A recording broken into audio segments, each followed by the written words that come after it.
But what about free agency? Let's get things started here with the New York Knicks and some of the players that they could target now. Back to the Knicks. The money's a bit of an issue. It is an issue because they have some. They can open up a max slot by trading away a couple different players and opening a couple things up. Remember, Tim Hardaway Jr. is technically a max slot with the amount of money he's getting paid. Oopsie. But their cap space is good. They got $25 million to work with. They have a couple needs. The real question is, do they sign Kristaps Porzingis to an extension this offseason? Because there was rumors if he made it through the entire season that they were going to give him an extension.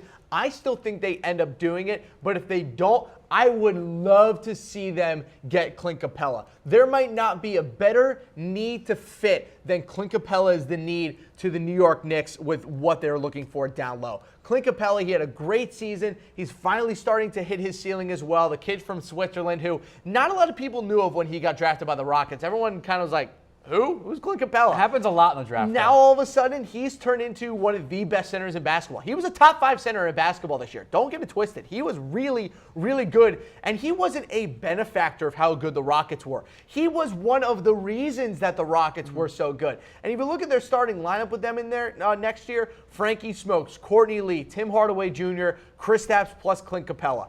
That is an excellent defensive basketball team. Now you add David Fizdale into there. Please, that is a playoff basketball team, as long as Kristaps is healthy for the whole season. Because if he's not, I don't think they have enough wins in the first half just to get over the Milwaukee / Detroit next year. I'm always on Team Charlotte Tank, so hump. just throwing that out there. The Knicks would probably need Kristaps to play the whole season with Clint Capela to make the playoffs, but Capela would be a great piece for them to build around down low along with Kristaps. It would also help, I think, on the defensive side with Porzingis there. Yeah, well, exactly. Which would be a big boost.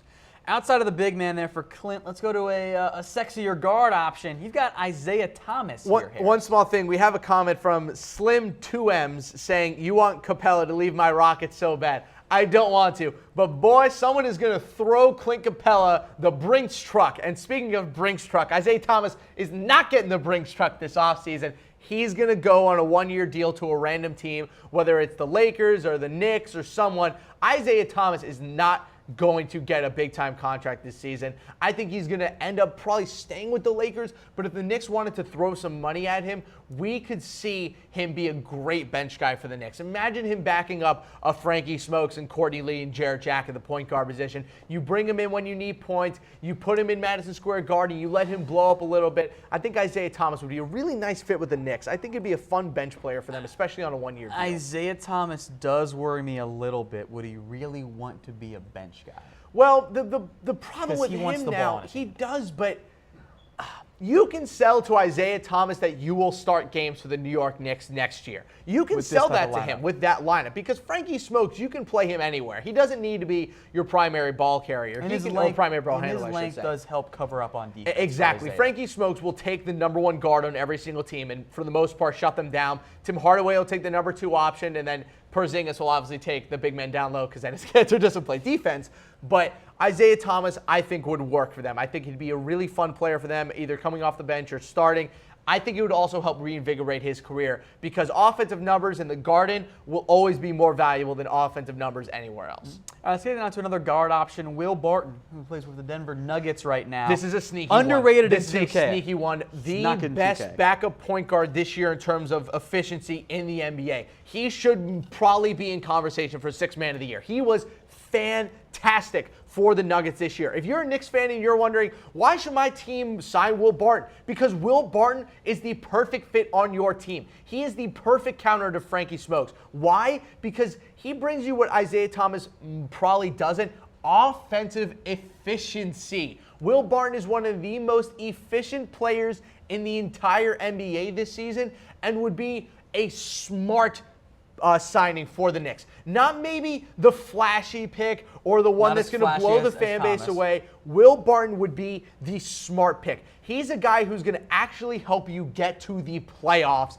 and be a good performer in the playoffs, which for the Knicks has been such a huge problem the past couple of years.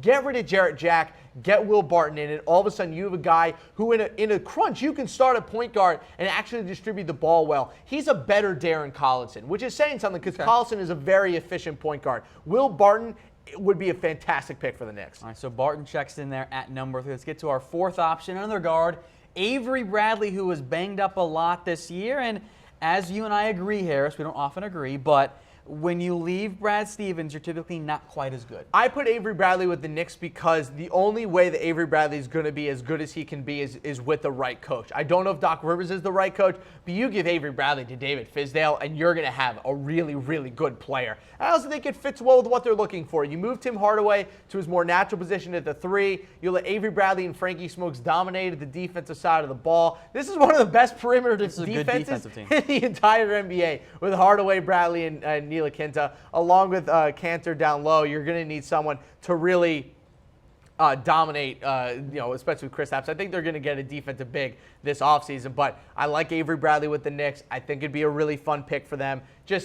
Addition, correct. Just watch out for him on the offensive side of the ball. He's not the shooter that people think he is, or at least that Brad Stevens made him out to be. All right, then let's get to one more option here. We start with a big, we'll go back to a big. Brook Lopez now with the Lakers, or at least, I guess, formerly with the Lakers. Well, I have Brook Lopez out there because if Kristaps is out, you can kind of get the older version of Kristaps Porzingis. Remember, Brook Lopez is only a year removed from averaging 20 points a game in the Eastern Conference with the Nets. Then he goes to the Lakers. He's banged up all year as usual, and he averages 13 points per game with a Lakers team that just did not know how to get him involved. Luke Walton's biggest weakness as a coach, he has no idea how to use big men in the NBA. No idea at all. If they don't shoot threes, he has no clue what to do with any person over the height of 6'10". That's why Julius Randle struggled for such a big part of his career with Luke Walton. But you put Brook Lopez on the Knicks, all of a sudden you have a guy on the offensive side of the ball that can match Kristaps and gives you better production on the defensive side of the ball than Enes Kanter.